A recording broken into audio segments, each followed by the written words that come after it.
12টা বেজে গেল, বুয়া এখনো আজকে আসছে না। দেখি তো একটা ফোন দিই। খালাম্মা ফোন দিছে রে। আসসালামু আলাইকুম খালাম্মা। হ্যাঁ, ওয়ালাইকুম আসসালাম। হ্যাঁ বুয়া, তুমি আজকে এখনো আসোনি কেন?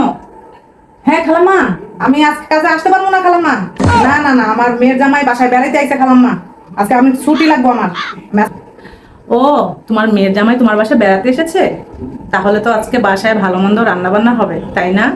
হ্যাঁ না, আর না খালাম্মা, আমার মায়ের জামাইটা খুবই ভালো। আমার লেগে কত খাওন নিয়ে আইছে। আমার লেগে পিৎজা, কাচ্চি, আরো কত খাওয়ান আনছে। ওই যে শাহবাগে গেছিল ভিক্ষা করতে, এক লোক নাকি খাইতে দিছে আমার মায়ের জামাইরে। বেচারার মনে কি মায়া, নিজে না খাইয়া আমার লেগে সব প্যাকেট করে লই আইছে খালাম্মা। হ খালাম্মা। ও আচ্ছা আচ্ছা আচ্ছা, শোনো একটা কথা বলি।